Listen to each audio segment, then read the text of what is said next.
عليه صلوا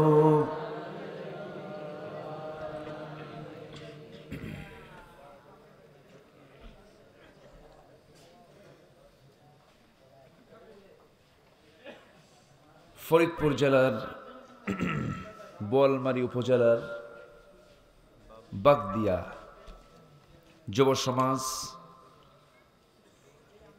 মাহফিল ইন্তেজামিয়া কমিটি কর্তৃক আয়োজিত বাগদিয়া স্কুল মাঠে অনুষ্ঠিত আজকের এই প্রথম বার্ষিক ওয়াজ মাহফিল 2020। আজকের এই মহতী আয়োজনের সম্মানিত সুযোগ্য সভাপতি শেখুল হাদিস মাওলানা মুফতি রওশন আহমদ সাহেব, আজকের প্রোগ্রামের সম্মানিত বরেণ্য প্রধান অতিথি দাঁতপুর ইউনিয়ন পরিষদের সুযোগ্য চেয়ারম্যান মহোদয় জনাব আলহাজ মুশাররফ হোসাইন মুশা সাহেব, আমার পূর্বে কথা বলেছেন আমার স্নেহধন্য মাওলানা আরিফ বিল্লাহ, কথা বলেছেন শেখুল হাদিস মাওলানা ওমর ফারুক সাহেব, উপস্থিত হযরত উলামায়ে কেরাম, ফদল আযম, সুশীল সমাজ, সাংবাদিক বৃন্দ, সামনে উপস্থিত আজকের এই প্রোগ্রামের প্রধান আকর্ষণ, যাদেরকে নিয়ে আজকের এই সাজানো একটি ফুল বাগান, আমার প্রাণপ্রিয় সম্মানিত দ্বীনি ভাইরা, আড়ালে বসে আছেন শ্রদ্ধেয়া সম্মানিতা সর্বগুণে গুণান্বিতা মা বোনেরা। আলোচনার প্রথমেই আনুষ্ঠানিকতার মধ্য দিয়ে আমার পক্ষ থেকে আবারও দিল খোলা সালাম, আসসালামু আলাইকুম ওয়া রাহমাতুল্লাহি তাআলা ওয়া বারাকাতুহু।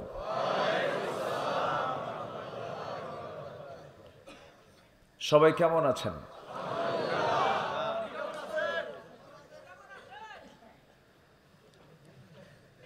জি, হাল জাযাউল ইহসানি ইল্লাল ইহসান ফাবিআইয়ি আলাই রাব্বিকুমা তুকাযযিবান। ভালোর বিনিময় তো ভালোই দিতে হয়। আপনি ভালো, আমি কি মন্দ থাকবো? আমিও ভালো আছি, বলি আলহামদুলিল্লাহ। ভালো থাকার চেয়ে শ্রেষ্ঠ নিয়ামত পৃথিবীতে আর নাই।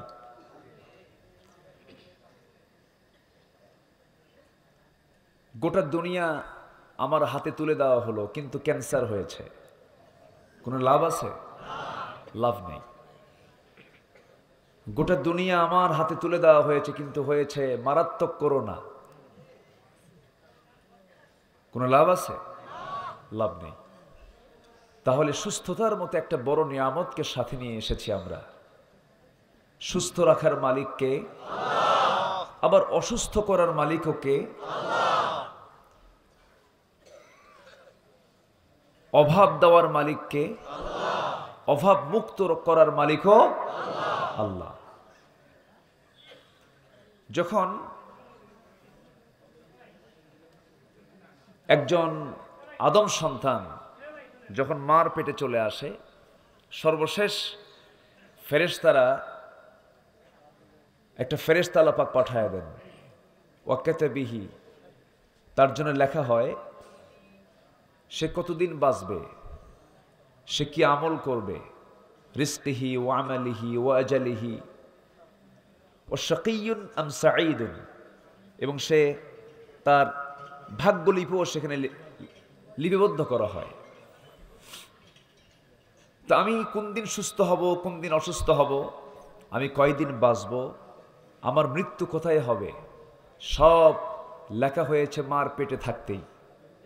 ঠিক কিনা? আমি যখন মার পেটে ছিলাম সেই সময় সব সিলেকশন হয়েছে। মৃত্যু যদি কারো করোনায় হয়, সে হাজারো সতর্ক থাকার পরও তার মৃত্যু করোনাতেই হবে। আসতে বলবেন না, জোরে বলুন ঠিক কিনা? কারণ সিজ্জিল যার জন্য বরাদ্দ ছিল, ওয়ারসালা আলাইহিম তায়রান আবাবিল, আবাবিল যে সিজ্জিল বহন করেছিল, সেই সিজ্জিল তার মাথায় গিয়ে পড়েছে, যেটা সিদ্ধান্ত আল্লাহ অনেক আগেই দিয়েছিলেন। তো সেটা দেখা যেত, আর এখন দেখা যায় না। সিজ্জিলটা দেখা যেত সরিষার দানার চেয়েও ছোট ছিল। বিভিন্ন ব্যাখ্যায় বিভিন্ন অর্থ এসেছে। এখন করোনা দেখা যায় না, কিন্তু দেখা যায়। যন্ত্র ছাড়া দেখা যায় না, কিন্তু যন্ত্র সহ দেখা যায়।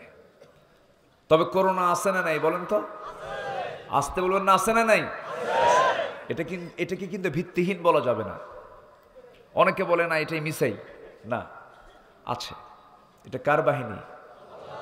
আসতে বলেন না কেন? জোরে বলুন, কার বাহিনী? আল্লাহর বাহিনী। আল্লাহকে কি দেখা যায়? আল্লাহর বাহিনীও দেখা যায় না। আল্লাহকে দেখা যায় না, আল্লাহর বাহিনীও দেখা যায় না। যে জিনিস দেখা যায় তার শক্তি অতটুকু নয় যা দেখা যায় না। যা দেখা যায় না তার শক্তি এতটাই প্রবল, যা দেখা যাবে অবশ্যই তার চেয়ে দুর্বল। এই জন্য আমরা আল্লাহকে দেখতে পাই না। আল্লাহ যদি দেখা যেত তাহলে তার শক্তি এত প্রবল হতো না। আল্লাযীনা ইউমিনুনা বিল গায়ব, যারা ঈমান আনবে অদৃশ্যের উপরে, সেই মহান রবের প্রতি আমরা ঈমান এনেছি। ঈমান আনার কারণেই তো মাহফিল আসতে পেরেছি। যিনি আমাকে আপনাকে আসার বসার তৌফিক দিয়েছেন, আমরা সেই মহান রবের শানে কৃতজ্ঞতা স্বরূপ শুকর আদায় করছি, মুহাব্বাতান বলে উঠছি আলহামদুলিল্লাহ। আবারও জোরে বলি আলহামদুলিল্লাহ। সবাই চিৎকার করে বলি আল্লাহুম্মা ইন্নী আসআলুকা আল হুদা ওয়াত তুকা ওয়াল আফাফা ওয়াল গিনা। সবাই বলি আল্লাহুম্মা লাকা আসলামতু ওয়া বিকা আমানতু ওয়া আলাইকা তাওয়াক্কালতু ওয়া ইলাইকা আনাবতু ওয়া বিকা খাসামতু। আমরা আল্লাহ তাআলার শুকর আদায় করে নিলাম। সম্মানিত দ্বীনি ভাইরা, আমি আলোচনার সূচনায় খুবই পরিচিত আমার আপনার ঠোঁটে লেগে থাকা একটা সূরা আমি তেলাওয়াত করেছি। কমন একটি সূরা থেকে আমি তেলাওয়াত দিয়েই শুরু করেছি আমার আলোচনা। এই সূরার ভিতরে আল্লাহ রাব্বুল আলামিন বান্দাকে বেশি না, শুধু একটা কাজ করতে বলেছেন। কয়টা কাজ? একটা কাজ। সে একটা কাজ করলে আল্লাহ তাআলা তাকে 5টি পুরস্কার দিয়ে দিবেন। একটু আস্তে বলে সুবহানাল্লাহ, একটু জোরে বলে সুবহানাল্লাহ। একটি কাজের কয়টা পুরস্কার? এই পুরস্কার কিন্তু দুনিয়াতে পাওয়া যাবে, জান্নাত তো আছেই। সুবহানাল্লাহ বলবেন না? জান্নাত তো আছেই, জান্নাত তো পাবোই আমরা, পাবো না ইনশাআল্লাহ? এত ইনশাআল্লাহ আসতে বললেন, একটু জোরে বলি না ভাই ইনশাআল্লাহ। গুনাহ নাই কার জীবনে? বলুন, গুনাহমুক্ত জীবন কারো আছে? বলুন, গুনাহমুক্ত জীবন কারো আছে? নাই। মানুষ যার নাম গুনাহ তার আছে। গুনাহ যদি না থাকে চোখের পানি ফেলবো কেমনে? গুনাহ যদি না থাকে, পাপ যদি না থাকে, সেজদা দেব কেমনে? গুনাহ যদি না থাকে, রাতের আধারে শেষ রাত্রে উঠে একটা অংশে দাঁড়িয়ে সেজদায় পড়ে আল্লাহর কাছে কাঁদবো কেমনে? গুনার কথা মনে না হলে পরে চোখে পানি তো আসবে না। এই জন্য আল্লাহ পাক হাদিসে কুদসির মধ্যে বলেছেন, লাউলাম তুযনিবু লাযাহাবাল্লাহু বিকুম ওয়া লাজাআ বিকওমিন হাত্তা ইউযনিবুন। তোমরা যদি কোনো গুনার কাজে লিপ্ত না হও, লাউলাম তুযনিবু, তাহলে আমি তোমাদেরকে এই দুনিয়া থেকে মিটিয়ে দিয়ে পাঠায়া দিয়া তোমাদেরকে বিলুপ্ত করে এমন একটা জাতি পাঠাবো যারা দুনিয়ার জিন্দেগিতে গুনাহ করবে আর চোখের পানি ফেলে আমার কাছে মাফ চাইবে, আমি তারে মাফ করে দেব। গুনাহ করা বান্দার একটা যোগ্যতা। তাহলে আজকে থেকে আমরা সবাই গুনাহ করব। কি কথা কি বোঝা গেল? এটা আল্লাহ তাআলার পক্ষ থেকে বান্দার প্রতি হলো আশার দিক। কিসের দিক? আশার দিক। বান্দা হতাশ হও কেন? গুনাহ তো হয়ে যাবে, কারণ গুনাহ করার জন্য যোগ্যতা আল্লাহ বান্দাকে দিয়েছেন। চোখ দিয়েছেন, কান দিয়েছেন, মুখ দিয়েছেন, হাত দিয়েছেন, পা দিয়েছেন, কামনা দিয়েছেন, আকর্ষণ করে দিয়েছেন। কিছু কিছু জিনিসকে আকর্ষণ করে দেওয়া হয়েছে। মহান রব্বুল আলামিন সুন্দর করে বলেন, যুয়্যিনা লিন-নাসি হুব্বুশ শাহাওয়াতি মিনান নিসা والبنين والقناطير المقنطرة من الذهب والفضة والخيل المسومة والأنعام والحرث ذلك متاع الحياة الدنيا والله عنده حسن المآب। জোরে বলি আল্লাহু আকবার। মানুষের জন্য মোহগ্রস্ত করা হয়েছে, আকর্ষণীয় করা হয়েছে 6টা জিনিসকে। এর মধ্যে 1 নম্বর হলো নারী। নারীর প্রতি পুরুষের টান আছে না নাই? পুরুষের প্রতি নারীর টান আছে না নাই? এই টান থাকা জায়েজ কি না জায়েজ? বলেন বলেন। জায়েজ না হলে বান্দা পৃথিবীতে আসবে কেমনে? আকর্ষণ থাকতে হবে, কিন্তু আকর্ষণ আল্লাহ দেখতে চান বৈধ কায়দায় না অবৈধ কায়দায়? বৈধ কায়দায় দেখতে চান। আল্লাহ পাক বিয়ে চান না জেনা চান? আল্লাহ দেখতে চান বিয়ে না জেনা? কিন্তু আজকের সমাজে বিয়ে বেশি চালু না জেনা বেশি চালু? আমার ভাইরা, আমার আপনার সামনে 2টা পথ খোলা আছে। একটি পথ হলো জান্নাতের পথ, আর একটি পথ হলো জাহান্নামের পথ। জান্নাতের পথ যদি পেতে চাই, জান্নাতের পথ যদি খুঁজে নিতে চাই, অন্য কোনো পথে সেই পথ খুঁজে পাওয়া যাবে না। জান্নাতে যাওয়ার একটাই পথ, যে পথের জন্য আমরা প্রতিনিয়ত প্রত্যেকটি ওয়াক্তে নামাজে দাঁড়িয়ে প্রতিটি রাকাতে রাকাতে সেই দোয়াটা পড়ি, সেই পথের জন্য আল্লাহর কাছে প্রার্থনা করি। যারা পারেন আমার সঙ্গে ঠোঁট মিলিয়ে বলেন, ইহদিনাস সিরাতাল মুস্তাকিম সিরাতাল্লাযীনা আন'আমতা আলাইহিম গায়রিল মাগদুবি আলাইহিম ওয়ালাদ-দাল্লিন।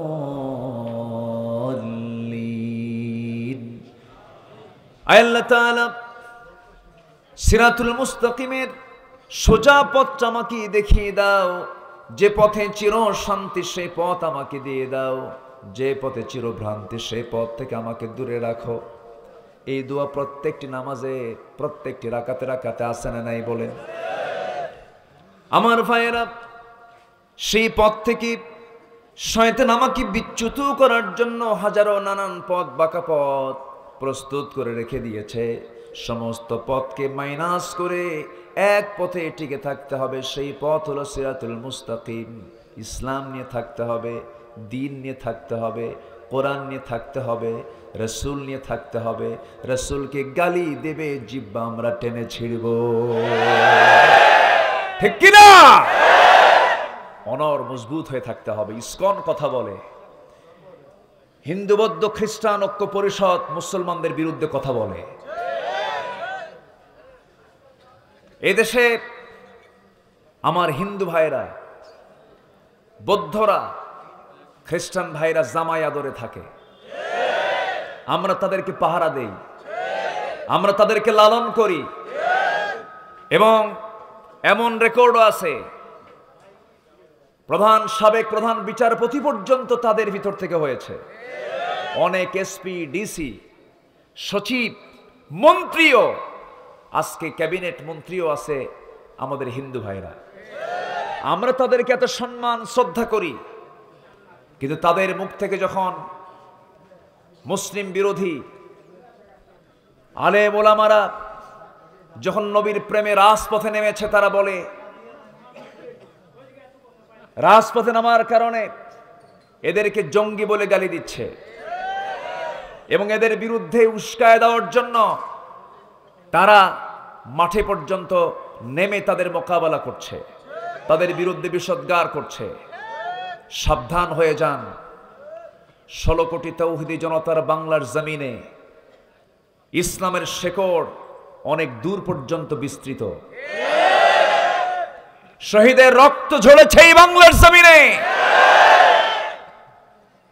শাহ মাকদুম, শাহজালাল, শাহিয়ামিনী, শাহপরানের, শাহমানতের বাংলাদেশে কোরআন সুন্নাহ বিরোধী কোন ষড়যন্ত্র মুসলমান সহ্য করতে পারবে না। ওই বাতিলদের মোকাবেলা করতে রাজি আছেন কারা কারা? হাত উঁচু করে দেখান মুসলমান।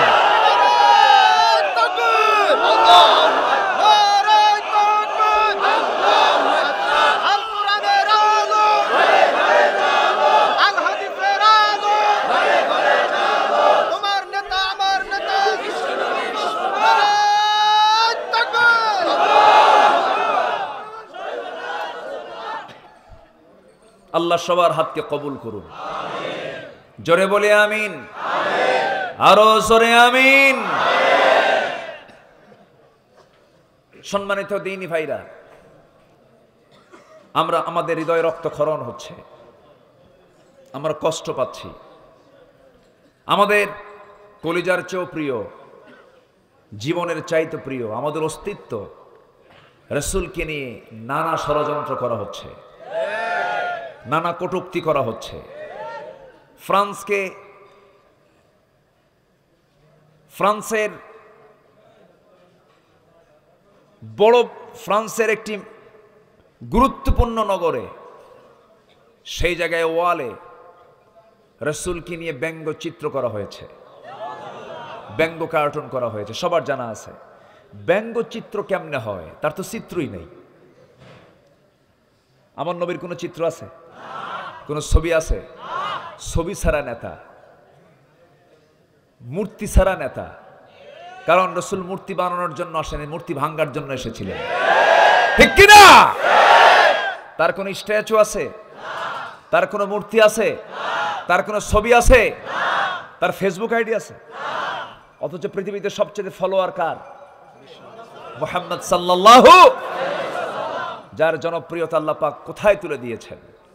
১৫০০ বছর আগে তার মৃত্যু, এখনো তার জনপ্রিয়তা কিয়ামত পর্যন্ত আল্লাহ পাক তাকেই জনপ্রিয়তাকে আল্লাহ পাক গোটা পৃথিবীতে বুলান্দ করে দিয়েছেন। এমনকি হাসর পর্যন্ত আল্লাহ পাক তার জনপ্রিয়তা বুলান্দ করে দিয়েছেন। জোরে বলি সুবহানাল্লাহ। ওয়ারাফা'না লাকা যিকরাক, জোরে বলি আল্লাহু আকবার। আমার ভাইরা, রাসূল নিজে বলেছেন বুইসতু কাসরাতিল আসনাম, আমি পৃথিবীতে প্রেরিত হয়েছি মূর্তিগুলোকে ভাঙার জন্য। আমাদের সবার জাতির পিতা ইব্রাহিম আলাইহিস সালাতু ওয়াস সালাম, মুসলিম জাতির পিতাকে বলুন, আবার বলুন, আবার বলুন, তিনবার এজন্য বললাম ভুল যেন হয় না। ইব্রাহিম আলাইহিস সালাতু ওয়াস সালামের বিরুদ্ধে সবচেয়ে বড় যে মামলা হয়েছিল, সেই মামলা হলো মূর্তি ভাঙ্গা মামলা। তিনি মূর্তি বানিয়েছেন না ভেঙ্গেছেন? মূর্তি মুসলমান কি বানাতে পারে নাকি? ইব্রাহিম আলাইহিস সালাতু ওয়াস সালামের পিতা মুমিন ছিল না মুশরিক ছিল? মুশরিকের ছেলে ইব্রাহিম মূর্তি ভাঙ্গে, আর ইব্রাহিমের ছেলে আমরা মূর্তি বানাই। আমরা কোথায় চলে গেছি আজকে? उनको तहजीब ने हर बंद से आजाद किया, लाके काबे से सनम खाने में अबद किया। नब्ब जुगेर सभ्यता मोहे केटे फेलले सब बाधन, মসজিদ ছেড়ে মন্দিরে গিয়ে বাসা বেঁধেছ হায় এখন। মসজিদ ভালো লাগে না, মন্দির ভালো লাগে, রাসূলের কালাম ভালো লাগে না, রাসূলের সুন্নাহ ভালো লাগে না, তোমার দাড়ি সারা মোসরা নেতার কথা তোমার ভালো লাগে, তোমার কোরআন ভালো লাগে না, মানব রচিত আইনকে ভালো লাগে। তুমি মুসলমান কেমন করে পরিচয় দাও? মুসলমান পরিচয় দিতে হলে সব কিছু ছেড়ে দিয়া, সকল দাসত্ব ছেড়ে দিয়া একমাত্র দাসত্ব করতে হবে কার? আসতে বলবেন না কার? আমাকে বানিয়েছেন কে? আমাকে জীবন দিয়েছেন কে? আমাকে মৃত্যু করবেন কে? আমাকে জিন্দা করবেন কে? আমার বিচার করবেন কে? আমার প্রাণটা চালান কে? আমার রূহটা কার নিয়ন্ত্রণে?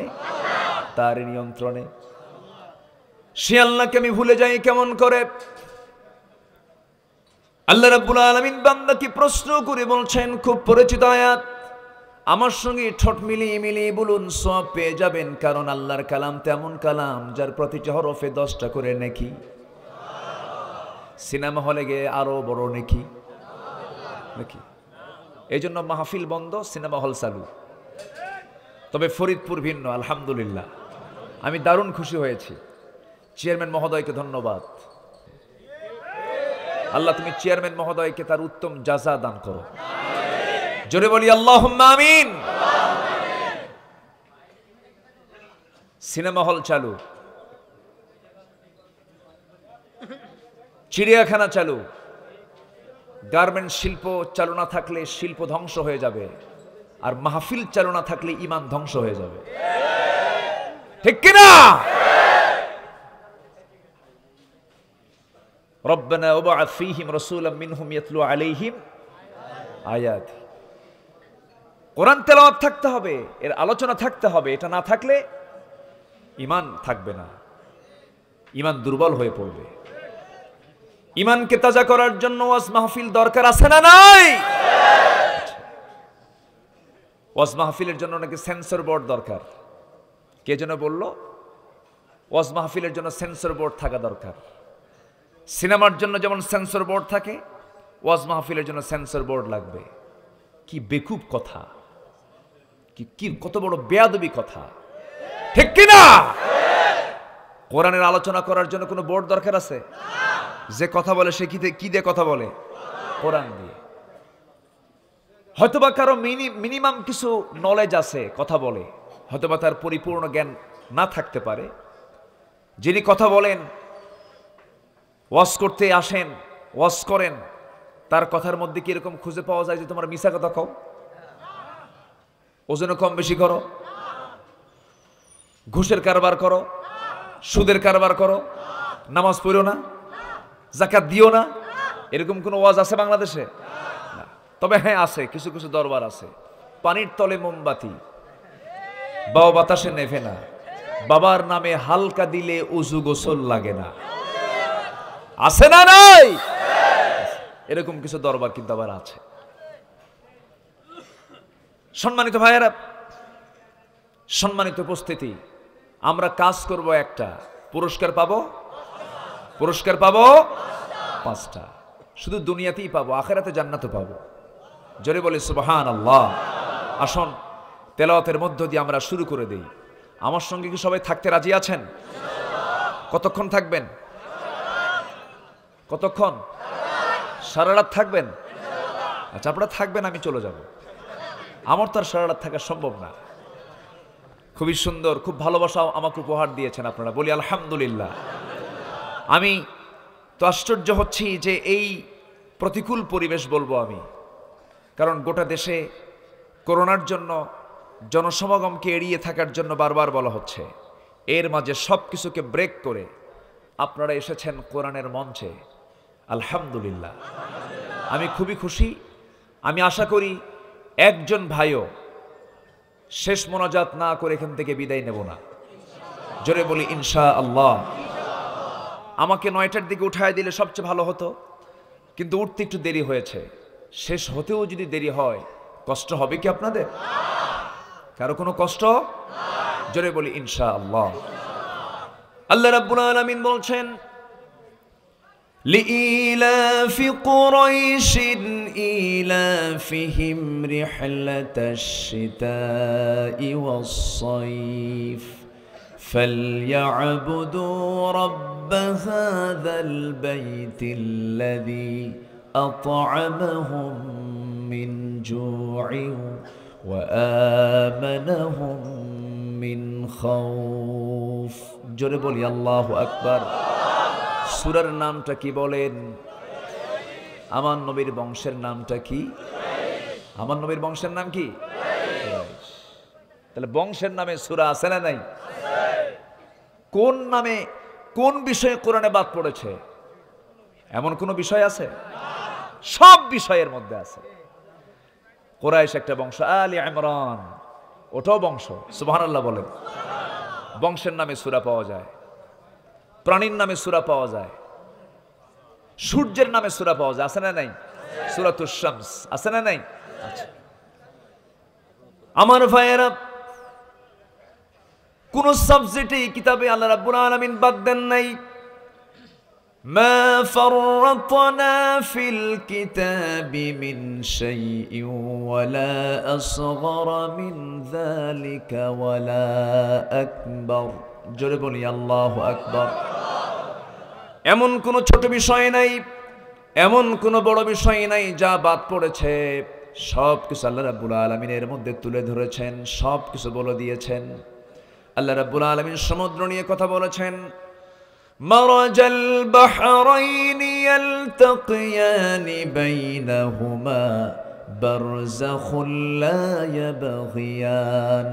ঠোঁট মিলিয়ে মিলিয়ে বলুন মুহাব্বত দিয়ে, ফাবি আইয়ি আলা রাব্বিকুমা তুকাযযিবান। আল্লাহ রাব্বুল আলামিন সূর্য নিয়ে কথা বলেছেন, লাশ-শামসু ইয়ানবাগি লাহা আন তুদরিকাল কমারা ওয়ালাল-লাইলু সাবিকুন নাহার ওয়া কুল্লুন ফি ফালাকি ইয়াসবাহুন। জোরে বলি আল্লাহু আকবার। আমার জন্ম তথ্য নিয়ে কথা বলেছেন, এমব্রায়োলজি নিয়ে, ভ্রূণ তথ্য নিয়ে কথা বলেছেন। খুলিকা মিন মাইন দাফিক ইয়াখরুজু মিন বাইনিস সুলবি ওয়াত তারাইব। জোরে বলি আল্লাহু আকবার। আমাকে সৃষ্টি করা হয়েছে প্রবল বেগের আসা পানি থেকে। এক ফোঁটা পানিকে আল্লাহ রাব্বুল আলামিন সক্রিয় করে ফেললেন। সেখান থেকে কোটি কোটি শুক্রাণু থেকে বাছাই করে একটা দুটাকে আল্লাহ রাব্বুল আলামিন মার ডিম্বাণুর মধ্যে ঢুকায় দিলেন। সেটাকে সক্রিয় করলেন, জমাট করলেন, ঝুলন্ত করলেন, আলাকা করলেন, মুদাগা করলেন, আযমা বানালেন। এরপরে ওয়ানাফাখা রূহাহু, তার মধ্যে রূহটা ঢুকায় দিলেন। এরপর আল্লাহ রাব্বুল আলামিন বলছেন, বান্দারে তিলে তিল আমি তোকে সেই মার পেটের মধ্যে বড় করলাম। চোখ দিলাম, কান দিলাম, হাত দিলাম, নাক দিলাম, ঠোঁটের জায়গায় ঠোঁট দিলাম, সব কিছু প্রস্তুত করলাম। 9টি মাসে 7টি মাসে মার পেটের ভিতরে পরিপূর্ণ করে দিয়া আমি আল্লাহ রাব্বুল আলামিন ওই পেটের ভিতরে সম্পূর্ণ খাবারের বন্দোবস্ত আমি আল্লাহ নিজে করে দিলাম। না দুনিয়ার কেউ করেছে নাকি? কে করে দিয়েছেন? না কে করে দিয়েছেন? আমার আল্লাহ তার দিক থেকে আমার যে চাহিদা, সব চাহিদা তিনি পূরণ করলেন, একটু বাদ করলেন না, একটু বাদ দিলেন না। আল্লাহ রাব্বুল আলামিন বলছেন, বান্দা তুমি আমাকে কেমন অস্বীকার করো? সব কিছু আমি তোমাকে পরিপূর্ণ আকারে দান করেছি, দিয়ে দিয়েছি। তোমার দায়িত্ব শুধু একটা, এই দুনিয়াতে কারো গোলামি করবে না, গোলামি করবে বান্দা তুমি একমাত্র আমার। জোরে বলি সুবহানাল্লাহ। আল্লাহ রাব্বুল আলামিন আরেক জায়গায় বলছেন, ইয়া আইয়ুহান নাসু উবুদু রাব্বাকুমুল্লাযী খালাকাকুম ওয়াল্লাযীনা মিন ক্বাবলিকুম লাআল্লাকুম তাত্তাকুন। জোরে বলি আল্লাহু আকবার। হে মানব মণ্ডলী, সেই মহান রবের তুমি গোলামি করো যিনি তোমাকে সৃষ্টি করেছেন, তোমার আগের মানুষগুলোকেও সৃষ্টি করেছেন, তার তুমি গোলামি করো, তার তুমি ইবাদত করো। ইবাদত মানে কিন্তু শুধু নামাজ নয়, ইবাদত মানে শুধু রোজা নয়, ইবাদত মানে শুধু আনুষ্ঠানিক কিছু ইবাদত নয়। ইবাদত মানে হলো বান্দার ইচ্ছায় কোনো কাজ হবে না, সমস্ত কাজ হবে একমাত্র আল্লাহর ইচ্ছায়। ঠিক কিনা? দুই একজন করে মাহফিল থেকে ওঠে, কারণটা কি? মানে উঠে কি এখানে এসে দাঁড়ায় নাকি? এখানে লোক দাঁড়ায় আছে, থাকেন আপনারা, সমস্যা নেই। আমি কি আলোচনা চালাবো? যদি আলোচনা যদি চালাই, তাহলে আপনি যদি ওঠেন, তাহলে তো আমি আলোচনা করতে পারবো না। হ্যাঁ, কোনো সমস্যা? কেউ উঠবেন না দয়া করে। হ্যাঁ, সাউন্ড কম, মাইকের প্রবলেম। আমার কানে একটু আওয়াজ কম আসতেছে, আমার কানে একটু মাইক দিয়ে দেন, একটু আমার কানমুখী করে দেন, যেন সবার কানে কানে আওয়াজটা যেন চলে যায়। একটু বসুন। সবার কানে যদি সাপ্লাই না হয়, তারা তো বসে থাকতে পারবে না, না বুঝিতে বসে থাকা যায় না, তাই না? একটু ব্যবস্থা করার চেষ্টা করুন। কিছু সময় আমি একটু কথা বলবো, জোরে বলি ইনশাআল্লাহ, আর একটু জোরে বলি ইনশাআল্লাহ। সম্মানিত ভাইয়েরা, সম্মানিত বন্ধুগণ, এখন কি শোনা যায়? এখন শোনা যাচ্ছে? দেখেন, এতক্ষণ ধরে প্রবলেম ছিল, খেয়াল করতে হবে এগুলো। বলি আলহামদুলিল্লাহ, জোরে বলি আলহামদুলিল্লাহ। কে উঠবো না আমরা? এখানে বসেছি কার মহব্বতে? কার মহব্বতে বসেছি? এখানে দুনিয়ার কোনো ব্যক্তির আলোচনা হচ্ছে? নিজের মন গড়া কোনো কথা আলোচনা হচ্ছে? সব আলোচনা হচ্ছে কার আলোচনা? ওয়াজ কি কোনো হুজুরের না আল্লাহর? ওয়াজ কে করেন? আল্লাহ ওয়াজ করেন। আল্লাহ নিজে ওয়াজ করেছেন, ইন্নাল্লাহা ইয়া'মুরু বিল আদলি ওয়াল ইহসানি ওয়া ইতা'i যিল কুরবা ওয়া ইয়ানহা আনিল ফাহশাই ওয়াল মুনকারি ওয়াল বাগি ইয়া'iদুকুম লা'আল্লাকুম তাযাক্কারুন। আল্লাহ তোমাদেরকে ওয়াজ করছেন, আশা করা যায় তোমরা এটাকে স্মরণ করবা। জোরে বলে সুবহানাল্লাহ। আল্লাহর ওয়াজ না? ওয়াজ তো মূলত আল্লাহর। ওয়াজ মাহফিল মানে কার ওয়াজ মাহফিল?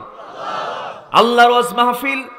অতএব এটা আজকে প্রমাণ হয়ে যাক, পৃথিবীর সমস্ত মাহফিল, পৃথিবীর সমস্ত মজলিস, পৃথিবীর সমস্ত বৈঠক, পৃথিবীর সমস্ত বৈঠক আলোচনা সমস্ত কিছু বন্ধ হতে পারে, কিন্তু আল্লাহর ওয়াজ মাহফিল যারা বন্ধ করবে, আমরা তাদেরকে ছেড়ে দেব না।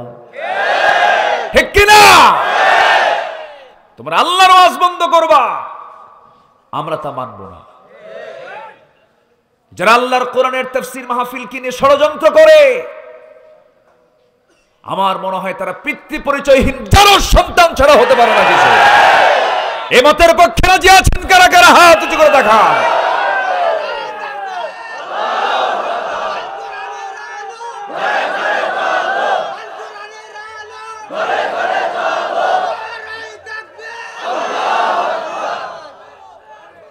করোনা দিয়েছেন কে?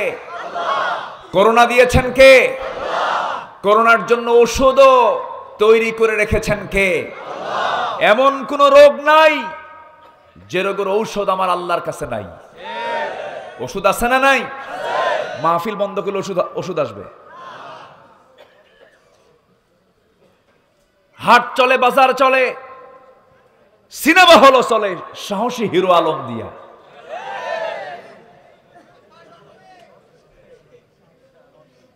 আশ্চর্য হয়ে যায় আমি। সম্মানিত ভাইয়েরা, এই রোগ থেকে বাঁচার জন্য এ পর্যন্ত কোনো মেডিসিন, কোনো ঔষধ কিছুই আসে নাই। খালি বলে হাত ধন পা ধন, হাত ধন পা ধন, মুখ ধন। ঠিক কিনা? এই একটা বছর যদি বলতো দয়া করে 5 ওয়াক্ত নামাজে মসজিদে যান, ওযু করেন, একজনকে এই কথা বলেছে? কোন রাষ্ট্রীয় ঘোষণা কিরকম আসছে যে ওযু করেন, নামাজ পড়েন? আসছে এরকম কথা? এই কথা কেউ কয় না। বলবে কেমনে? নিজেই তো নামাজ পড়ে না। যদি নিজে নামাজি হতেন, অবশ্যই তিনি নামাজের কথা বলতেন। ভাইরাস শুধু কেন, সকল প্রকার সমস্যা থেকে বাঁচার জন্য বান্দার নামাজটাই যথেষ্ট। যখন বান্দা নামাজে দাঁড়ায় যায় তখন সে আল্লাহর জিম্মায় চলে গেল, আল্লাহ তার পাহারা দিবেন।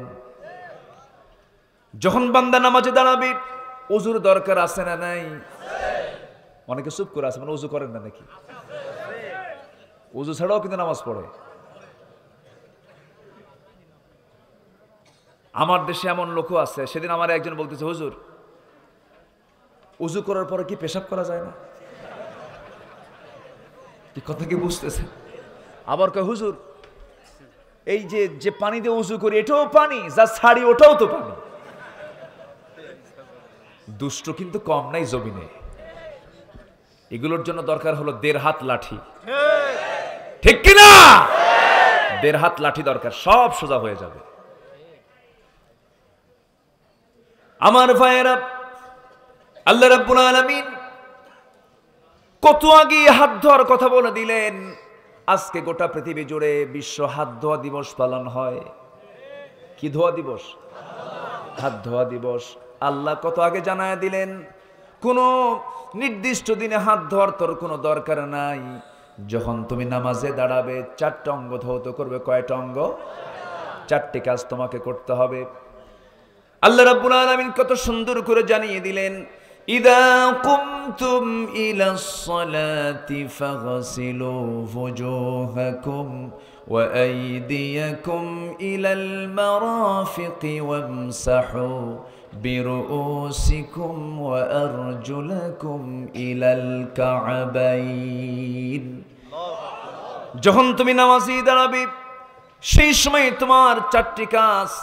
ওযু যখন করবে সেই সময় তুমি প্রথমে হাতটা মুখমণ্ডল ধৌত করবে, হাত ধৌত করবে, মাথা মাসে করবে, 2 পা ধৌত করবে, নামাজে দাঁড়াবে। আল্লাহ রাব্বুল আলামিন তোমার সমস্ত দায়িত্ব আল্লাহ নিজে গ্রহণ করে নেবেন। আমার ভাইরা, ওযুর মধ্য দিয়ে শুধু ভাইরাসই যাবে না। গুনাহ বড় না ভাইরাস বড়? আস্তে কোন কেন? আব্দুল্লাহ ইবনে মাসউদ রাদিয়াল্লাহু তাআলা একজন সাহাবীর নাম, একজন রাখাল। একজন কি? রাখাল। এই রাখাল রাখালি করতেন।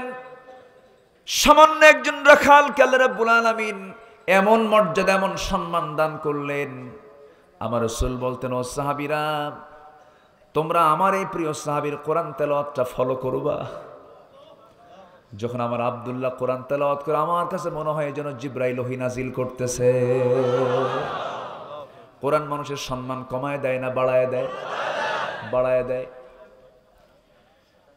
আমার ভাইয়েরা, এই আব্দুল্লাহ ইবনে মাসউদ রাদিয়াল্লাহু তাআলা আনহু যখন রাখালগিরি করতেন, রাখাল ছিলেন।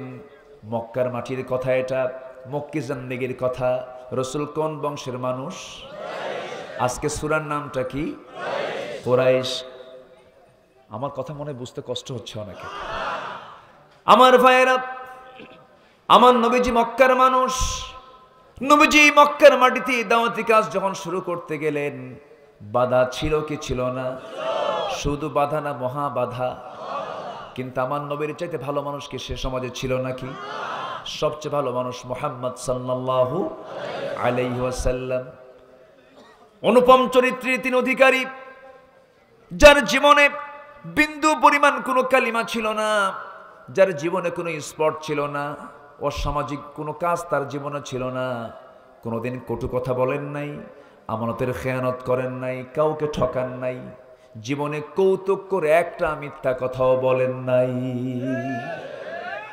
যিনি তার জীবনের সমস্ত কিছু মানুষের সামনে ওপেন করে দিয়েছেন, তিনি বলেছেন, ও সাহাবীরা শোনো, দিনের আলোতে আমি তোমাদের সঙ্গে যতক্ষণ অবস্থান করি সমস্ত কথাগুলোকে বিশ্ববাসীকে জানাইয়া দাও।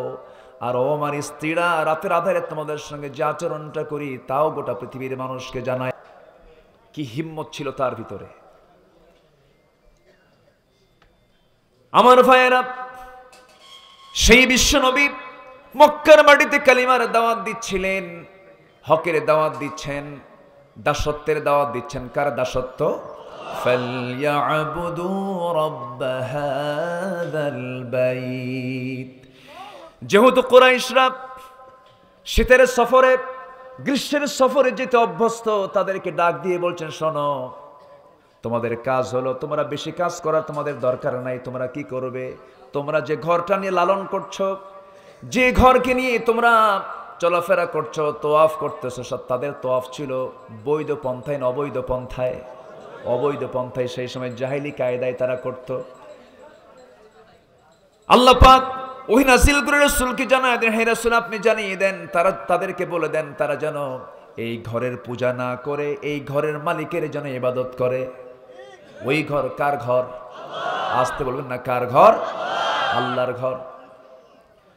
আল্লাহর ঘরের, এই ঘরের যিনি রব, সেই ঘরের রবের জন্য তারা ইবাদত করে। এই ইবাদতটা যদি তারা করতে পারে, আল্লাহ রাব্বুল আলামিন তাদেরকে 5টা পুরস্কার দিবেন। কয়টা পুরস্কার? 5টা পুরস্কার দিয়ে দিবেন। আমার বন্ধুগণ, এই আহ্বান যখন, এই ইবাদতের, এই দাসত্বের আহ্বান যখন রাসূল জানিয়ে দিলেন, 40-এর আগ পর্যন্ত যে লোকের বিরুদ্ধে একটা মামলাও ছিল না, বিন্দু পরিমাণ কোন অভিযোগ ছিল না, বরঞ্চ রাসূলকে নাম ধরে না ডেকে বলা হতো আল আমিন, আস-সাদিক, আমানতদার, সত্যবাদী বলে তাকে ডাকা হতো। সেই বিশ্বনবী শুধুমাত্র একটি দাওয়াতের কারণে তাকে শেষ পর্যন্ত কত গালি শুনতে শুনতে শেষ পর্যন্ত তাকে দেশ থেকে বাধ্য করা হলো, হিজরত করতে বাধ্য করা হলো, লাঞ্ছিত করা হলো, তাকে রক্তাক্ত করা হলো, ঘর থেকে পর্যন্ত বের করে দেওয়া হলো, একমাত্র কেবলমাত্র শুধুমাত্র কারণ হলো রাসূল বলেছেন, আমি কারো ইবাদত করি না, আমি কারো আইন মানি না, আমি কোনো ব্যক্তি পূজা করি না, আমি কারো শাসন মানি না, আমি কারো বিধান মানি না, একমাত্র বিধান মানি আল্লাহর। কারণ সৃষ্টি যার আইন চলবে তার। ঠিক কিনা? শুধুমাত্র এই কথা বলার কারণে রাসূল 40 বছর আগ পর্যন্ত সবার কাছে ছিলেন হিরো, সবাই তাকে দাম দিত। 40 বছর যখন নবুয়ত পেলেন, তারপরে একটা পক্ষ তার বিরুদ্ধে লেগে গেল, এমনকি মৃত্যুর হুমকি পর্যন্ত দেওয়া শুরু করে দিল। সেই কঠিন একটি মুহূর্তে ওই রাখাল সাহাবীর কথা আমি বলতেছিলাম, কথা বলতে বলতে এই পর্যন্ত চলে আসলাম। সে রাখাল সাহাবী মরু অঞ্চলে রাখালগিরি করেন, মেষ চড়ান, ছাগল চড়ান, উট চড়ান। ইবনে মাসউদ রাদিয়াল্লাহু তাআলা আনহু তিনি মরু অঞ্চলে আছেন। আমার নবীজির প্রিয় সাহাবী, তার নাম হচ্ছে আবু বকর সিদ্দিক রাদিয়াল্লাহু তাআলা আনহু। তিনি একদিন করলেন কি, কাবার চত্বরে গিয়ে ওই প্রতিকূল পরিবেশে আল্লাহর ঘরকে সামনে রেখে নামাজে দাঁড়ায় গেলেন, সেজদায় চলে গেলেন। সেজদায় যাওয়ার সঙ্গে সঙ্গে উতবা, শাইবা, মুগীরা সব এসে চতুর্দিক থেকে ঘেরাও করে ফেললো। মারতে মারতে রক্তাক্ত করে ফেলে দিয়া, জমিনে ফেলে দিয়া, নাকের উপরে খড়ম জুতা চালায়া দিল। নাকের উপরে খড়ম জুতা যখন চালিয়ে দিল, নাক বোচা হয়ে গেল, ফিঙ্কি দিয়ে রক্ত পড়া শুরু হয়ে গেল। সেন্সলেস হয়ে কিছুক্ষণ পড়ে থাকলেন। সবার ধারণা বুঝি আবু বকর ইবনে কুহাফা রাদিয়াল্লাহু তাআলা আনহু শাহাদাত বরণ করেছেন, মরে গেছে মনে হয়, মরা অবস্থায় থুয়ে চলে গেছে। আবু বকর সিদ্দিক রাদিয়াল্লাহু আনহুর কিছুক্ষণ পর হুঁশটা ফিরল। হুঁশ ফেরার পর চতুর্দিকে তাকায় দেখেন কেউ নাই। নাকটা ধরে নিজের চিন্তা না করে মনে মনে চিন্তা করছেন, না জানি রাসূলকে তারা হামলা করলো নাকি, রাসূলকে তারা মারতে গেল নাকি। নিজেকে সেফের চিন্তা না করে, নিজেকে রক্ষার চিন্তা না করে, নিজের বাড়ির দিকে ভয়ে দূর না মেরে তিনি চললেন নবীর বাড়ির দিকে। নবীর বাড়ির দিকে রওনা দিয়া বাহির থেকে ডাক দিচ্ছেন, ইয়া রাসূলুল্লাহ, আপনি বাসায় আছেন নাকি? নবীজি দরজা খুলে দেখেন আবু বকরের রক্তাক্ত চেহারা, নাকটা বোচা হয়ে গেছে। রাসূল বলছেন, আবু বকর, আমাকে এমন করে ডাকতেছে কেন? কি হয়েছে আবু বকর? তুমি রক্তাক্ত হয়েছো কেন? কি হয়েছে? কে তোমাকে মেরেছে? সঙ্গে সঙ্গে আবু বকর বলছেন, ইয়া রাসূলুল্লাহ, আল্লাহর ইবাদত করতে গেছে আল্লাহর ঘরে, আমাকে তারা নাকটা বোচা করে দিয়েছে, আমার নাকটা তারা ক্ষত করে দিয়েছে, ইবাদতে তারা বাধা দিয়েছে। তারা ইবাদত করতে গেছেন, বাধা পেয়েছেন, আর আমরা ইবাদত করতে যাই মিষ্টি খাই। আস্তে কোন কেন, জোরে কোন, ঠিক কিনা? তাহলে দুই ইবাদতের মধ্যে তফাৎ আছে না নাই? আস্তে বলবেন না, আছে না নাই? আচ্ছা। আমার রাসূল বলছেন, আবু বকর, তোমাকে কেমন ভাবে রক্তাক্ত করে দিল?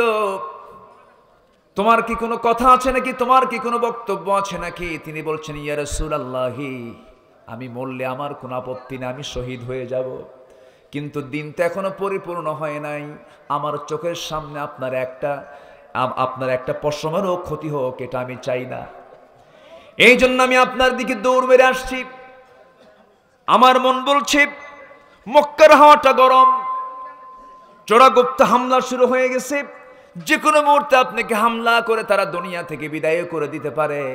আমার কাছে এমন একটা নেগেটিভ সংবাদ এসেছে, আমার মন বলছে আপনি এখন এই মুহূর্তে আপনার বাড়িতে অবস্থান করা ঠিক হবে না, চলুন আপনাকে নিয়ে আমরা দুজন মিলে একটু বাইরে চলে যাই, মক্কার আউটসাইডে চলে যাই, সন্ধ্যার পর আবার আসবো।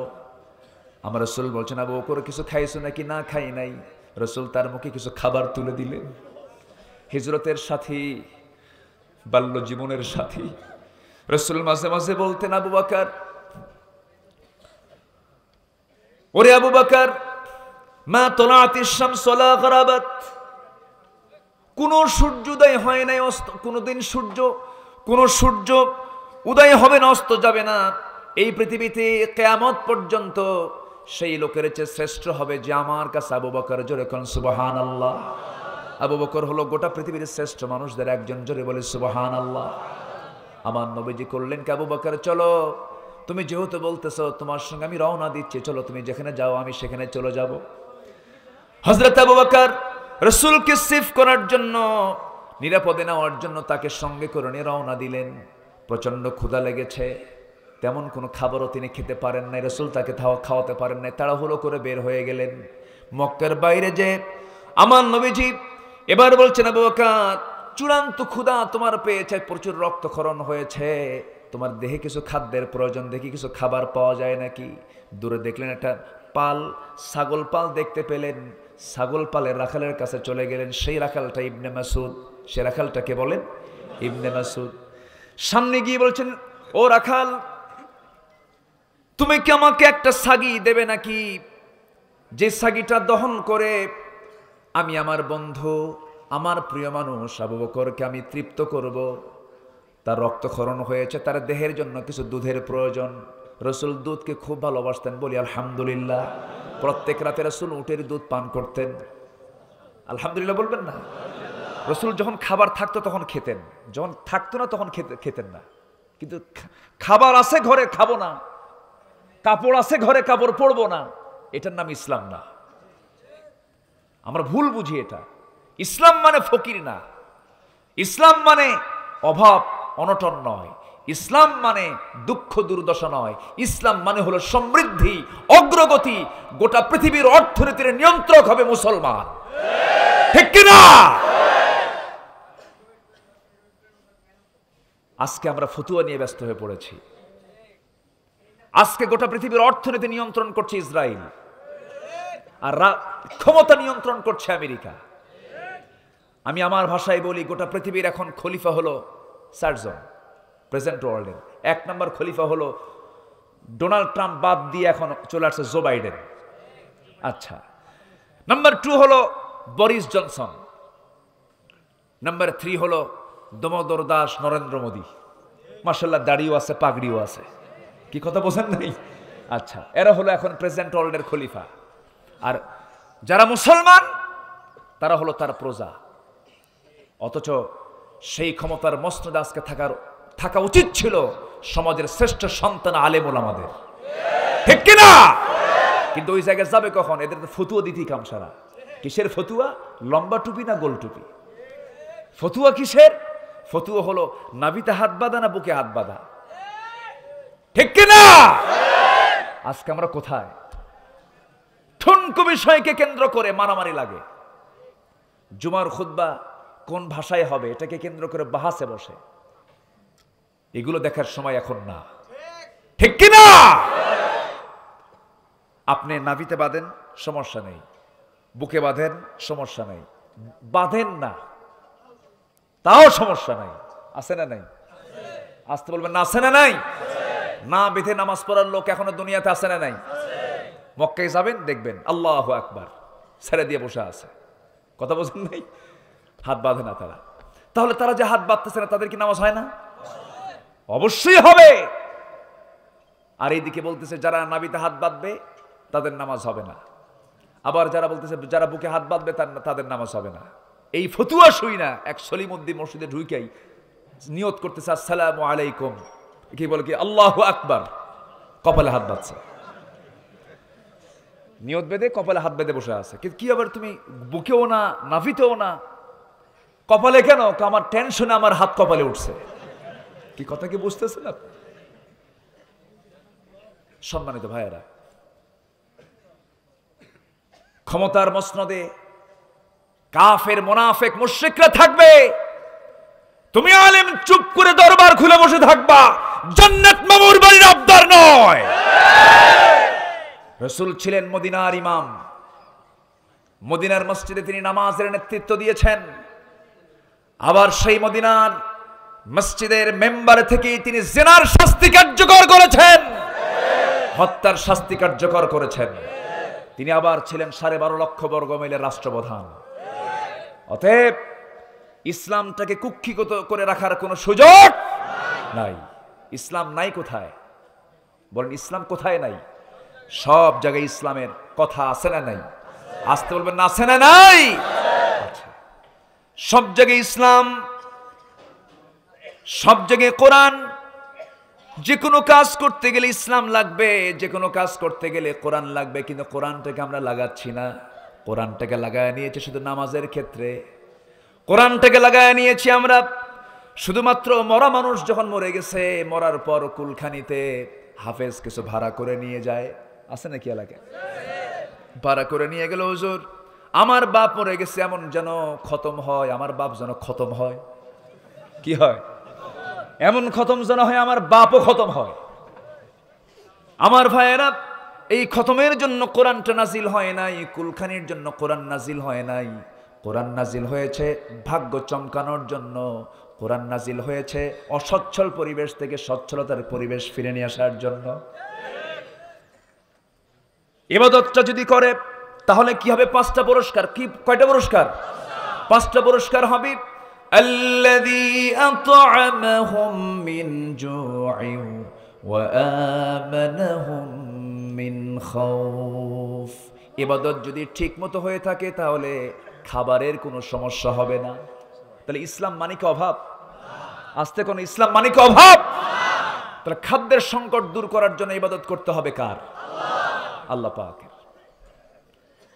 আমার ভাইয়েরা, কথায় কথা বাড়ে, আবার এই দিকে আসতেছি, আমার নবীজিকে সঙ্গে করে নিয়ে আবু বকর সিদ্দিক রাদিয়াল্লাহু তাআলা আনহু মরু অঞ্চলে চলে আসলেন।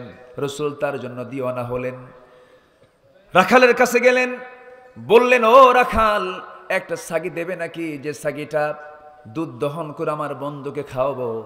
এই কথা শোনার সঙ্গে সঙ্গে রাখাল বলছে না না, দেওয়া যাবে না, কারণ এই ছাগলগুলোর মালিক তো আমি নিজে না, আমানতের খেয়ানত হয়ে যাবে, আমি আপনাকে দিতে পারবো না, আমাকে মাফ করুন, আমি আপনাকে এই খেদমতটা করতে পারবো না। রাসূল মনে মনে চিন্তা করে, হারে এই মরু অঞ্চলে আমানতদার কিছু আল্লাহর বান্দাও আছে। একটু আস্তে বলি সুবহানাল্লাহ, জোরে বলি সুবহানাল্লাহ। আমার নবীজি খুবই খুশি হয়ে গেলেন। নবীজি তাকে চয়েস করে ফেললেন, কারণ রাসূল ছিলেন পরশ পাথর। কি পাথর?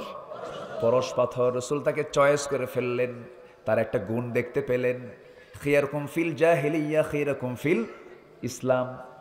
আমার নবীজির কাছে তার পছন্দ হয়ে গেল। আমার নবীজি করলেন কি, এবার রাখালকে বললেন, রাখাল তুমি আমাকে এমন একটা ছাগি দেবে নাকি যার ওলানে এখনো দুধ আসেই নাই, যার ওলানটাই হয় নাই, ছোট্ট একটা ছাগি, যে ছাগিটার দুধ দহন করা যাবে না, এমন ছোট্ট একটা ছাগি তুমি আমাকে দেবে নাকি? হ্যাঁ আমি আপনাকে তা দিতে পারি। তা দিয়ে আপনি কি করবেন? দেখো আমি কি করি। ছোট্ট একটা ছাগি যখন নবীর হাতে দেওয়া হলো, আমার নবীজি তার কোলের মধ্যে নিয়ে, আমি নিজে ছাগল চড়িয়েছি, মেষ চড়িয়েছি, বিশ্বের এমন কোন পয়গম্বর নাই যে পয়গম্বর ছাগল চড়ান নাই, সমস্ত পয়গম্বর ছাগল চড়িয়েছেন। সুবহানাল্লাহ বলেন। কারণ নবীরা হচ্ছেন জনগণের নেতা, জনগণের সঙ্গে তারা মিশে গেছেন। আল্লাহু আকবার। মুসা আলাইহিস সালাতু ওয়াস সালামের রাগ তো খুব বেশি ছিল, ছাগল তো খুব শান্ত প্রাণী, তাই না? হ্যাঁ, আপনাদের এলাকার ছাগল মনে হয় কোনো গাছের পাতা খায় না, বলে খায় না না বলে খায়? হ্যাঁ, পাইলেই খায়। ছাগলে কি বলে? পাগলে কিনা বলে, ছাগলে কিনা খায়। আর সেই ছাগল পালসানো হচ্ছে আম্বিয়া কেরাম। ছাগল পালা দারুণ কষ্টের কাজ, দারুণ কষ্টের কাজ। সেই দায়িত্ব পড়ল হলো মুসা আলাইহিস সালামের উপরে, যা রাগ ছিল হলো 100। এত রাগ, 2 বছর বয়স থেকে রাগ। কয় বছর বয়স থেকে? 2 বছর বয়স থেকে তার রাগ ছিল। এত রাগী তিনি ছিলেন, 2 বছর বয়সে ফেরাউন একদিন তাকে কোলে নিতে বাধ্য হলো আসিয়ার অনুরোধে। আসিয়া বললেন, আপনি আমার স্বামী, এই বাচ্চাটা এই দরবারই বড় হচ্ছে, একটা দিন আপনি ওকে কোলে নেন না। আপনার মধ্যে কি একটু মায়া দয়া ভালোবাসা কিচ্ছু নাই? ফেরাউন মনে মনে করে, আমার তো সন্দেহ লাগে এটাই মুসা, এই জন্যই তো নেই না। আচ্ছা ঠিক আছে আসিয়া, আমি তোমাকে দারুণ ভালোবাসি, তুমি আমার রাজরানী, তোমার কথা না মানলে আমি কি থাকতে পারি? দাও কোলে। সন্তান যখন কোলের মধ্যে নিয়েছে, নতুন কোলে কি সন্তান যেতে চায়? মানে যেতে চায়, একটু ভয় পায়, একটু আঁকাবাঁকা করে, একটু নাক ছিটকায়, একটু ভীতু ভীতু ভাব হয়। মুসা আলাইহিস সালাতু ওয়াস সালাম তার কোলে যাবেন না, জোর করে কোলে নিয়েছে, চিৎকার মেরে কান্না শুরু করেছেন। এরপরও কান্না পর্যন্ত তিনি থামতেন, কিন্তু ফেরাউন আরো কিছু সীমা অতিক্রম করতেছে। কোলের মধ্যে নিয়ে জোর কইরা ঠোঁটটা আগায় দিচ্ছে তার গালের দিকে। মেজাজ গেছে খারাপ হইয়া, হাতটা একটু আস্তে করে বের করে দিয়ে সে ঠোঁট দিচ্ছে আগায়া তার গালের দিকে, এই দিক দিয়ে মারছে এক থাপ্পড়। এক থাপ্পড়ে ফেরাউন মাথা চক্কর মেরে পড়ে যাবে ভাব। তাড়াতাড়ি হাত থেকে সরায়া দিয়ে বলছে, আসিয়া তাড়াতাড়ি কোলে নাও, এর যে থাপ্পড়ের ওয়েট, এটাই মুসা। জোরে কোন আল্লাহু আকবার। এত মেজাজ তার ছিল, ছোট্ট 2 বছর বয়সে ফেরাউন টের পাইছে এটা কিরকম মেজাজ। 25 বছর বয়স যখন তার, টকবকে যুবক তিনি। এই সময় ফেরাউন গোত্রের একটা লোক এসে তার সামনে দাঁড়ায়া, বনি ইসরাইলের জাতটা সোজা জাত না বাঁকা জাত? আজ থেকে সোজা জাত না বাঁকা জাত? বাঁকা জাত, দারুণ বাঁকায়ারা। মুসা বললেন, আনতাযবাহু বাকারা, একটা গাভী জব করো।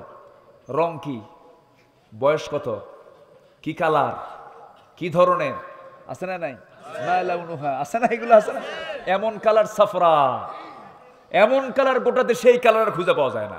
প্রশ্ন যত করবে জটিলতা তত কি, জটিলতা তত বাড়বে। এগুলো ঘটনা থেকে ইতিহাস শিক্ষা আছে না নাই? আমরা বেশি প্রশ্ন করব না আমল করব? বেশি প্রশ্ন করব না আমল করব? প্রশ্ন করব কম, আমল করব বেশি। মুসা আলাইহিস সালাতু ওয়াস সালাম বসে আছেন, এমন সময় একজন এসে বলতেছে, মুসা এই কাজটা তো ভুল হয়ে গেছে। তিনি বললেন, না ভুল হয় নাই, না ভুল হয়েছে, না ভুল হয় নাই, না তুমি এটা ভুল বলতেছো, না তুমি ভুল করতেছো। এই তর্ক বিতর্ক করতে করতে শেষ পর্যন্ত মুসার মেজাজ গেছে খারাপ হয়া। শাসন করার জন্য হাত চাগায়া দিলেন, তার গাল দিতে মারলেন একখান থাপ্পড়। এক থাপ্পড় মারাও সারা, মরে যাও সারা। যখন মরে গেছে আল্লাহকে কয়, আল্লাহ মরে গেছে, দোষ কিন্তু আমার না। সুবহানাল্লাহ বলবেন না? দোষ কিন্তু আমার না। আল্লাহ বললেন, মুসা দোষ যদি তোমার না হয়, থাপ্পড় তো তুমি মারছো, কে আল্লাহ আমার তো ইচ্ছা ছিল না সে মরুক, আমি তোকে শাসন করার জন্য মারছি, কিন্তু না না, দেশে থাকা যাবে না, তোমাকে হিজরত করতে হবে। অনেক অধিকাংশ পয়গম্বর দেশে স্থান পেয়েছেন না, হিজরত করেছেন। ইব্রাহিম সাল্লাল্লাহু আলাইহি ওয়াসাল্লাম হিজরত করেছেন। আহারে, বউ বাচ্চা নিয়ে হিজরতের উদ্দেশ্যে রওনা দিয়েছেন, মাঝখান থেকে বউ ছিনতাই। কি বউ হেরে গেছে, বউ নিয়ে চলে গেছে। কিন্তু আল্লাহ কি বরকত দিলেন, সেই বউ নিয়ে চলে যাওয়ার পর সেই বউ আবার আরেক বউ নিয়ে এসে হাজির করছেন তার সামনে। যেরকম সুবহানাল্লাহ আছে না, এগুলো কথা আছে না, অনেক লম্বা কথা। সমস্ত পয়গম্বররা স্বজাতির কাছে প্রশংসার পাত্র হতে পারেন নাই, আমার নবীজিও পারেন নাই। হতাশা যখন কাজ করবে, নবীদের ইতিহাস আমরা শুনব, যখন আমরা দেখব যে আমার আপন রক্তের ভাই আমার সঙ্গে বিশ্বাসঘাতকতা করতেছে, সেই সময় ভাববো ইউসুফ আলাইহিস সালাতু ওয়াস সালামের কথা। ইন্নী রাআইতু আহাদা আশারা কাওকাবাও ওয়াশ-শামসা ওয়াল কমারা রাআইতুহুম লি সাজিদিন। জোরে বলি আল্লাহু আকবার। 11 ভাই মিলে কূপের মধ্যে ফেলে দিল মুসা ইউসুফ আলাইহিস সালাতু ওয়াস সালামকে। পরের ভাই না আপন ভাই? বলেন বলেন বলেন বলেন। রক্ত ছাড়া না রক্ত? রক্তের ভাই ফেলে দিয়েছে। আপনার ভাই আপনার সঙ্গে শত্রুতা করবে ভাববেন? আল্লাহর পয়গম্বর ইউসুফও রক্তের ভাইয়ের দ্বারা আক্রান্ত হয়েছে। নিজের বাবা আপনার শত্রুতা করতেছে, মনে মনে চিন্তা করবেন আমার জাতির পিতা ইব্রাহিম আলাইহিস সালাতু ওয়াস সালামকে নিজের পিতা নিজে সে আগুনে নিক্ষেপ করেছিল, হতেই পারে এটা। যখন ভাববো আমার দুনিয়াতে আর কেউ নাই, চরম সংকটের মধ্যে পড়ে গেছি, সেই সময় ভাবতে হবে ইউনূস আলাইহিস সালাতু ওয়াস সালামের কথা। মানুষ বসবাস করে স্থলভাগে, আল্লাহ পাক তাকে ফেলে দিলেন কোন ভাগে? জলভাগে। মাছের পেটের মধ্যে কেউ নাই, কে ছিলেন? আল্লাহ ছিলেন। আমার ভাইয়েরা, মূসা আলাইহিস সালাতু ওয়াস সালাম থাপ্পড় মারলেন, দেশে থাকা হলো না, দেশ ছেড়ে চলে গেলেন বহুদূর। যেদিকে চোখ চলে যায় সেদিকে রওনা করলেন, কয়েক হাজার মাইল চলে গেলেন, অতিক্রম করলেন। প্রচন্ড ক্ষুধা লেগে গেল, খাদ্য নাই, পানি নাই। একটা কূপের ধারে দাঁড়ালেন। কূপের ধারে যখন দাঁড়িয়ে গেলেন, সেই সময় কূপ থেকে পানি তুলে পানি খেয়ে নিলেন, তৃষ্ণা নিবারণ করলেন। দূর থেকে লক্ষ্য করছেন কে যেন হেঁটে হেঁটে আসতেছে। মূসা আলাইহিস সালাতু ওয়াস সালাম দুজন নারীকে লক্ষ্য করলেন, তারা হাতে বালতি নিয়ে দাঁড়ানো। তিনি বলছেন, তোমরা দাঁড়ায় আছো কেন? কি হয়েছে তোমাদের? এই কূপ থেকে বালতি নিয়ে পানি তুলবো, বাড়িতে এই পানি খাবারের জন্য নিয়ে যাও, এখানে দাঁড়ায় আছো কেন? এখানে অযথা দেরি করতে নেই মেয়েদেরকে।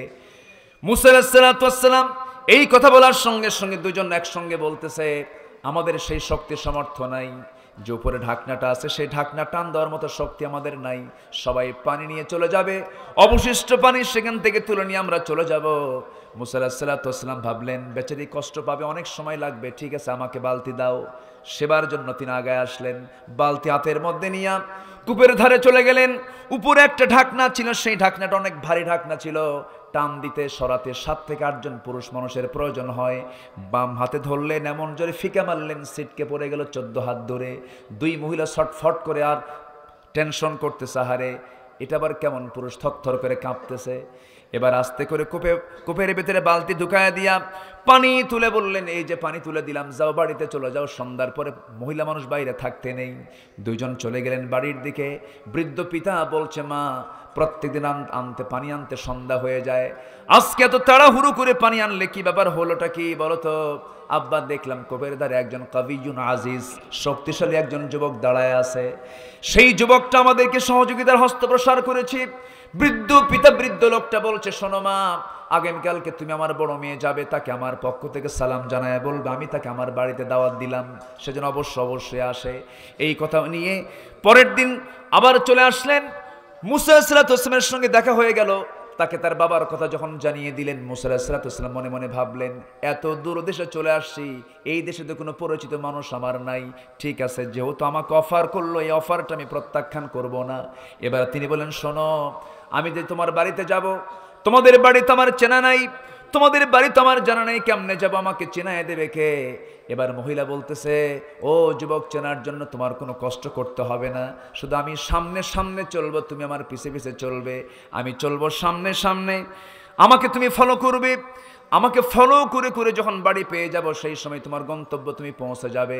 মূসা আলাইহিস সালাতু ওয়াস সালাম বলছেন, শোনো, তুমি হলে মহিলা মানুষ, আমি হলাম পুরুষ মানুষ, আমি একজন পুরুষ মানুষ হয়ে তুমি মহিলা, তোমার পিছনে আমি থাকবো, তুমি আমার ইমাম হবে, এমন পুরুষ কিন্তু আমি মূসা না, বরঞ্চ তুই পিছে আয়, আমি সামনে যাই। যেরকম সুবহানাল্লাহ, যেরকম সুবহানাল্লাহ। সকল নবীরা তারা কি নারীর পিছে ছিলেন না পুরুষের? সমস্ত পয়গম্বর নারীর পিছে ছিলেন? নারীর পিছে ছিলেন? তারা সামনে ছিলেন, ঠিক কি না? আজকে 16 কোটি মুসলমান কার পিছে? আলহামদুলিল্লাহ। মূসা আলাইহিস সালাতু ওয়াস সালাম এই কথা বলা মাত্রই মহিলা মনে মনে চিন্তা করে, গতকালকে দেখলাম শক্তিশালী যুবক, আজকে দেখতেছি চরিত্রবান যুবক, সে চায়া থাকে না, চরিত্রটাও সুন্দর, নজরটা সুন্দর, একজন আদর্শ চরিত্রবতী নারীর নারীর কাছে দুইটা গুণ পুরুষের খুব পছন্দের গুণ, একটা হলো শক্তিশালী পরিশ্রমী যুবক আর চরিত্রবান যুবক। আমার ভাইয়েরা, মুসা আলাইহিস সালাতু ওয়াস সালাম বললেন, শোনো, আমি যখন সামনে সামনে চলবো, পিছন থেকে তুমি আমাকে শুধু একটা কথা বলবে, ডানে বামে ডানে বামে, এছাড়া নিক্কণ সুরে সুর দিয়া সুন্দর করে কোনো কথা বলতে পারবা না। সুবহানাল্লাহ বলবেন না? তোমার কথার মধ্যে, তোমাদের কথার মধ্যে সৌন্দর্য আছে, আমাকে শুধু ডানে বলবা বামে বলবা, এর চাইতে বেশি কিছু বলার প্রয়োজন নাই। বাড়ি পেয়ে গেলেন। বাড়ি যখন পেয়ে গেলেন, মুসা আলাইহিস সালাতু ওয়াস সালাম বৃদ্ধ লোকের সঙ্গে দেখা হলো, সালাম বিনিময় হয়ে গেল। সালাম শেষে হঠাৎ করে বৃদ্ধ লোকটা বলতেছে, যুবক, তোমাকে তো আমি চিনি, তোমার নাম তো মুসা। মুসা আলাইহিস সালাতু ওয়াস সালাম থরথর করে কাঁপে আর বলে, আমার নামটা এই লোকটা জানলো কেমনে? ফেরাউনের লোক নাকি? এত দূর আসলাম, এত দূর আসার পরও যদি আমার নামটা জেনে যায় তাহলে তো বেকায়দা। এবার তিনি বলছেন, আপনি আমাকে চিনলেন কেমনে? শোনো, শুধু তোমার নামটাই জানি তাও না, তোমার কামটাও জানি। কি কাম করে আসছো তাও আমার জানা আছে। একজন মানুষকে থাপ্পড় মেরেছো, মরে গেছে, কিন্তু তুমি চিন্তা করো না, তুমি আসল জায়গায় এসে তুমি তোমার শেল্টার নিয়েছো। তুমি যার সামনে দাঁড়িয়ে দাঁড়িয়ে কথা বলো, সেই বৃদ্ধ তো সাধারণ বৃদ্ধদের কাতারের একজন বৃদ্ধ নয়। এই বৃদ্ধের পরিচয় হলো এই মাদিয়ানবাসীর জন্য যাকে আল্লাহর পয়গম্বর করে পাঠানো হয়েছে, ওয়াইলা মাদিয়ান আখাহুম শুআইবা। আমি হলাম মাদিয়ানবাসীর জন্য, আমি হলাম পয়গম্বর শুআইব আলাইহিস সালাতু ওয়াস সালাম। তুমি নবীর সামনে দাঁড়িয়ে দাঁড়িয়ে কথা বলছো। মুসা আলাইহিস সালাতু ওয়াস সালামের বুকটা ফুলে উঠলো আনন্দে। তিনি নিজেকে আত্মহারা হয়ে গেলেন, নিজেকে নিজের পরিচয় দিতে ভুলে গেলেন, দারুণ খুশি হয়ে গেলেন।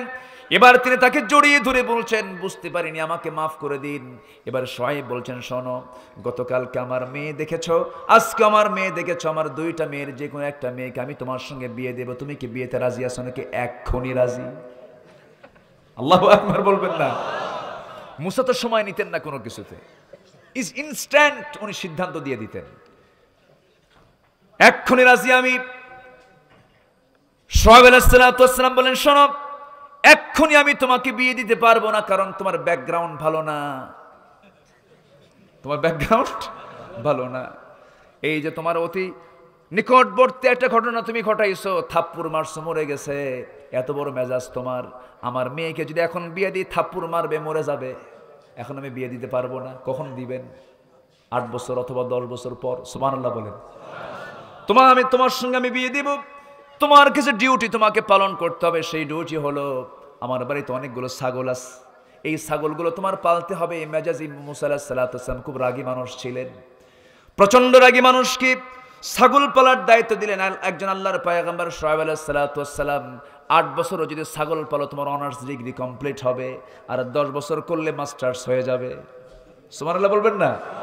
8 বছরে অনার্স আর 10 বছরে মাস্টার্স করে ফেলো, তোমার ট্রেনিংটা নিয়ে নাও।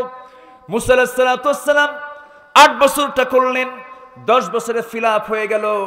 ইবনে কাসির এসেছে, সর্বশেষ দিন, যেদিন তার ছাগল পালার সর্বশেষ দিন, সেদিন তিনি ছাগল পালগুলোকে মাঠ থেকে যখন নিয়ে আসতেছিলেন, একটা ছাগল পাল থেকে একা ছিন্ন হয়ে একদিকে দৌড় মারছে। মুসা আলাইহিস সালাতু ওয়াস সালাম সেই ছাগলটার পেছনে তিনিও দৌড় মারছেন।